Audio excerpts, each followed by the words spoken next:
Good morning students, आज हम आपकी पाठ्य पुस्तक पलाश के पाठ 3 चिकित्सा का चक्कर इस पाठ का दोहरान करने जा रहे हैं। चिकित्सा का चक्कर पाठ के लेखक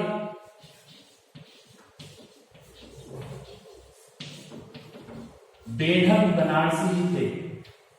बेढप बनारसी हैं।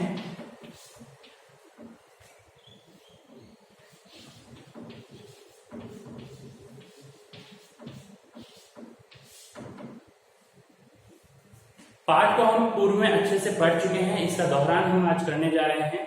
बेढप बनारसी जो कि एक अच्छी खासी सेहत के व्यक्ति थे, उन्हें जब वे लोगों को बीमार होता देखते थे तो उन्हें बड़ा ताज्जुब होता था कि लोग किस प्रकार से रोगी हो जाते हैं, उन्हें कभी भी कोई रोग नहीं लगता है। लेकिन जैसे भगवान कई लोगों की प्रार्थना जल्दी सुन लेता है, वैसे ही बेढप जी की भी प्रार्थना जल्दी सुन ली गई और उन्हें भी रोग लगा। उनके पेट का दर्द हुआ और वह पेट का दर्द कब हुआ, जब वे हॉकी खेल करके अपने घर आए और हॉकी में अच्छा खासा नाश्ता करके आए।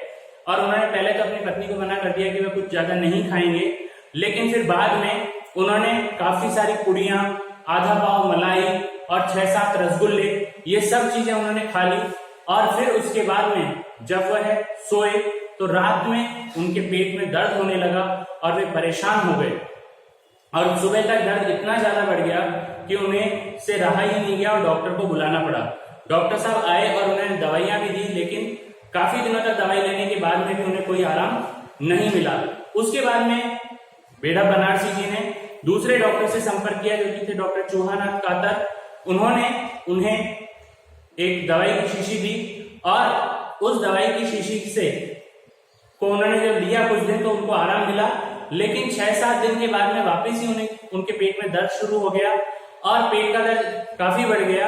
और फिर वापस से डॉक्टर चौहानाथ कातर जी को बुलाने का प्रयास किया गया, लेकिन वे शहर के बाहर गए हुए थे, इसलिए वो नहीं आ पाए। जब वे नहीं पहुंच पाए तो दूसरे हकीम और अन्य वैद्य वगैरह से संपर्क किया गया और जितने भी हकीम और वैद्य थे उन सभी ने इलाज किया और कई तरीके के उपाय किए, औषधियां दी, लेकिन उन्हें कोई आराम नहीं मिला। जो उनके परिजन मिलने आते थे वो भी उन्हें अलग अलग तरीके के नुस्खे बता दिए जाते थे। कोई कहता था चूना पिला दो, कोई हींग पिला दो। तो लेखक ने इसमें व्यंग करते हुए कहा कि सबने सब चीजें खिलाने पिलाने को कहा, अब तो केवल जूते खाना ही शेष रहा है, बाकी कुछ भी नहीं बचा है। तो इस पूरे वृतांत में अंत तक जब उनकी मौसी आती है वो भी अलग उपाय बताती है कि इनमें चुड़ैल का साया है और कुछ ऊपरी खेल है, हवाओं का असर है। इसके बाद में उनके जब ससुर जी आते हैं तो वो प्राकृतिक चिकित्सक लेके आते हैं जो मिट्टी का लेप शायद पेट पर कर दिया जाए तो दर्द मिट जाता है।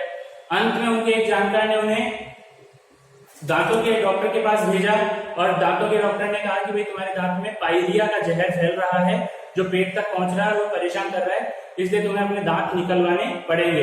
एक दांत के 3 रुपए लेता हूं और कुल दांतों के जो है 32 दांत होते हैं, तो 32 दांत के हिसाब से जितने पैसे होते हैं वो 96 रुपए होते हैं, लेकिन आपसे 90 रुपए ले लूंगा और आपके सारे दांत निकाल दूंगा। जब वे लेखक अपनी पत्नी को यह बात बताते हैं तो उनकी पत्नी अत्यधिक क्रोधित हो जाती हैं और कहती हैं कि ऐसे कोई भी यदि तुम्हें सलाह देगा कि अपने बाल निकलवा दो, नाखून निकलवा दो, तो क्या सब चीजें निकलवाते रहेंगे? इससे अच्छा है कि अपने खाने पीने पे ध्यान दो। आपका खाना पीना गलत है, खराब है, उसके कारण आपको ये सारी समस्याएं हो रही हैं। जब लेखक उनकी बात सुनते हैं और समझते हैं तो वो कहते हैं ये बात पहले ही बता देते तो इतना खर्चा नहीं होता, जो दवाइयों पर इतना खर्चा हुआ वो सब नहीं होता।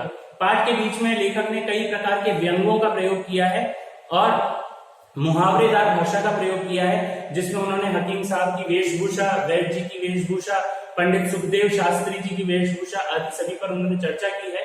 और इन चर्चाओं के माध्यम से उन्होंने कुल पाठ में यह बताने का प्रयास किया है कि शारीरिक रोग कभी भी किसी को भी हो सकता है, लेकिन हमें अपने खान पान का ध्यान रखना चाहिए। यदि हम उचित खान पान रख रहे हैं, पौष्टिक खाना ग्रहण कर रहे हैं और उचित मात्रा में ग्रहण कर रहे हैं तो हमारे से शारीरिक बीमारियां कोसों दूर रहती हैं।